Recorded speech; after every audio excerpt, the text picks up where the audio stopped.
is an important fight, you know. Well, I feel like every fight that we step into at this time of my career is do or die. So we're fucking locked in. We're ready to go to war, do whatever it takes to win this fight. IBF cruiserweight champion Jai Opetaia expects a cautious approach from challenger David Nyika when they clash in their highly anticipated 12-round main event this Wednesday, January 8th at the Gold Coast Convention Center in Broadbeach, Australia. The event, promising an electrifying night of boxing, will be broadcast live on DAZN. Opetaia is confident his power will play a decisive role against the unbeaten number 10 IBF contender Nyika. Having sparred together previously, Opetaia believes Nyika will adopt a defensive strategy, knowing the risks of engaging in open exchanges. I don't know. I'm curious to see how he comes out, how aggressive he comes out. I know he's going to be pretty, you know, he doesn't want to get hit, because I know if I fucking hit him, he's going to be hurt. So it's going to be a chess match. So let's see how he goes. However, speculation looms that Opetaia may already have his sights set beyond Nyika. Promoter Eddie Hearn has floated the idea of a potential blockbuster clash with unified heavyweight champion Oleksandr Usyk. Additionally, Opetaia is reportedly interested in a unification bout with WBA and WBO cruiserweight champion Gilberto Ramirez, adding intrigue to his future. The only fight that I see, I love Opetaia against Usyk. I just think it's such a good style matchup, you know, but Jai's got to earn his stripes as well for that fight. He's got to win next week, and then he's got to probably unify against Ramirez, and then when he steps up, or, you know, he's going to be able to compete weight-wise. It's a great fight, but he's got to continue to build his profile. But I don't see a lot of fights that genuinely excite me. Nyika, on the other hand, enters this fight with a clear strategy and the confidence gained from sparring sessions with Opetaia. He is aware of the vulnerabilities exposed during Opetaia's rematch with Mary's Breedis last year. In that bout, Opetaia faltered under relentless pressure, leading many to question his ability to withstand sustained punishment. I've never looked any lower than the top, and I think Jai is one of the best cruiserweights there's ever been, so to assume that role, I have to beat a guy like that, you know? That rematch with the 39-year-old Breedis on May 18th remains a point of contention in Opetaia's career. Despite his victory, Opetaia appeared to unravel as the fight wore on, unable to cope with Breedis' aggression. Observers, including prominent figures like Turki Al-Sheikh, likely noted the mental and physical toll on Opetaia as he struggled to maintain composure. Opetaia told Jai McAllister's YouTube channel, acknowledging Turki Al-Sheikh's support. I am happy with all the backing, but I must win. You know, they back me because I keep winning fights. I keep performing. The pressure's on. Let's fucking do it, man.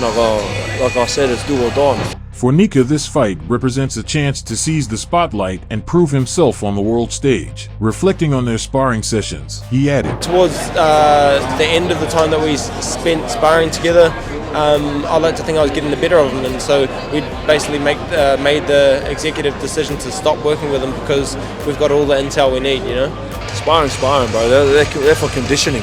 You know, I spar under load. I fucking 3 sessions on the Tuesday, and then I spar on a Wednesday, and then I'm, you know what I mean? Like, sparring. It's more rounds, casing the legs. Bro, when you fight. You know, you fight to win. You fight to fucking, you know. So it's a different beast.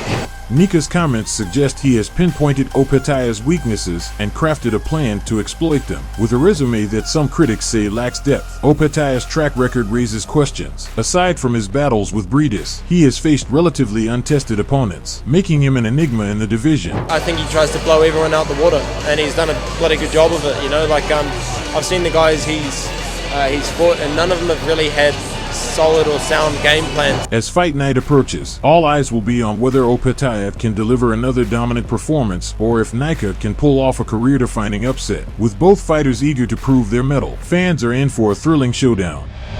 There's a left hook right there. Sharp left hook with the right hand. 1-2, and now Haney's got that fire in his eyes. A one-hitter quitter. Devin Haney, a walk-off home run. The dream continues for the 20-year-old sensation.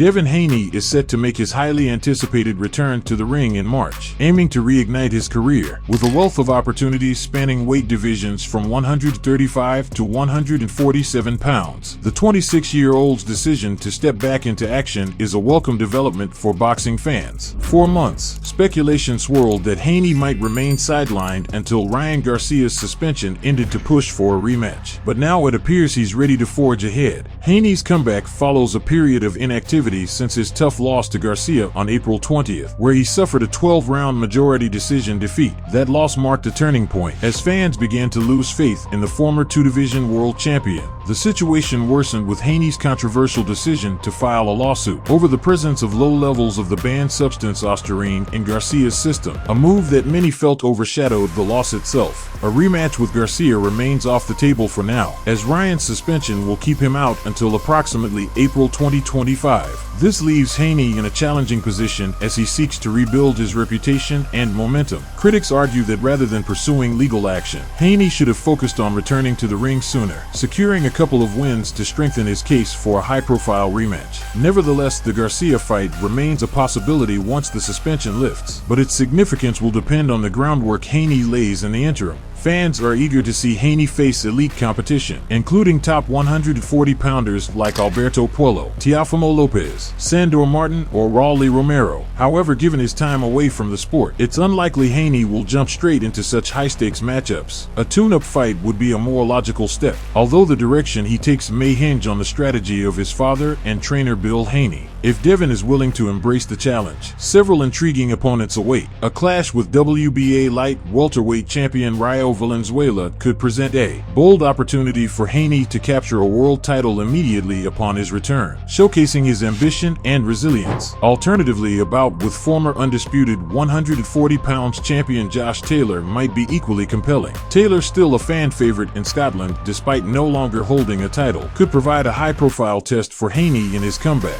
The choice of opponent will be pivotal for Haney's career trajectory. Opting for an average fighter may not generate substantial financial returns, unless a promoter like Turki Al-Sheikh decides to include him on a high-profile card. As fans await an official announcement, all eyes will be on Devin Haney to see how he navigates this critical juncture in his career. William Scull, the reigning IBF super middleweight champion, has announced that Canelo Alvarez's team has approached him for a potential undisputed championship showdown. The fight, targeted for May in Las Vegas, would pit Scull against the WBA, WBC, and WBO title holder Alvarez, offering the Mexican superstar a chance to become a two-time undisputed champion at 168 pounds. For Scull, a 32-year-old Cuban fighter who claimed the IBF belt with a controversial unanimous decision over Vladimir Shishkin last October in Germany. This opportunity represents the pinnacle of his career. While his victory over Shishkin was debated by fans and pundits alike, the official scores of 116 to 113, 116 to 112, and 115 to 113 cemented his position as a champion. Now Scull faces the biggest test of his career against the pound-for-pound king in Alvarez. The prospect of this fight likely won't sit well with Terence Crawford, who had expressed interest in moving up to 168 pounds to challenge Canelo for his unified titles. Crawford may now need to explore other options, such as campaigning at 154 pounds or even considering retirement. His dreams of a mega fight with Canelo seem increasingly out of reach.